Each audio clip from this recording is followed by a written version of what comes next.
Good evening, Vice Mayor, ladies and gentlemen of the Council. I appreciate your attention. I must say I've been impressed by the willingness that you've all shown to Council will need you to identify yourself for the record.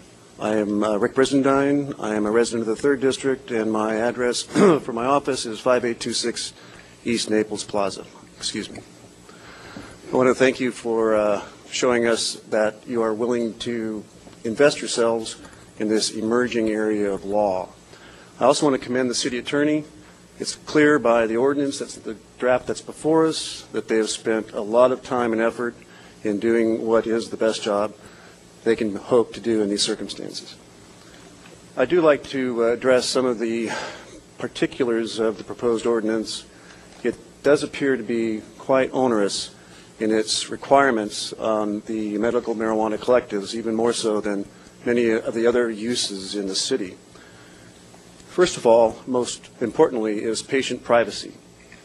It doesn't appear, even though, as City Attorney, Deputy City Attorney Myers has stated, that the names of the patients would be available for public consumption, there's still the inhibition upon a patient to come forth to obtain medicine when it is possible that their name could be made public, and it could interfere with perhaps job opportunities and their relationships in the community to have it be known that they do suffer some impairment.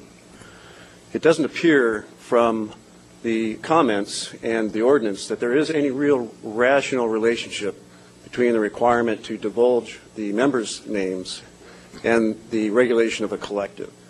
And finally, the state of California requires that these lists of members of a collective be kept on site, and perhaps they could be available for an in-camera type of viewing by excuse me, a member of the city rather than complete dissemination to the city.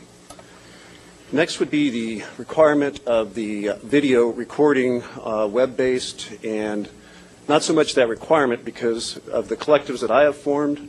Each of them already provide this as security. But the question arises as to why that would be available to the city without subpoena or warrant.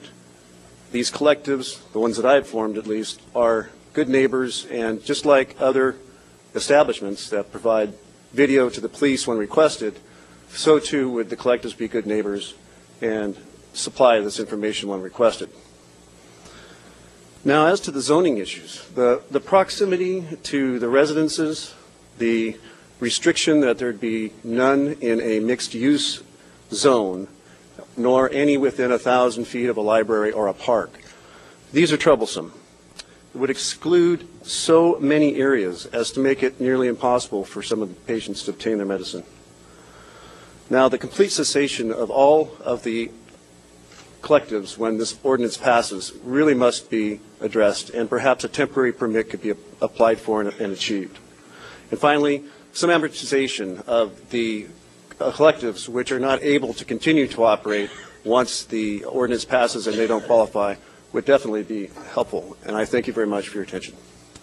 Thank you, sir. And I want everybody to be mindful of the time because we have many more people wishing to speak. Thank you.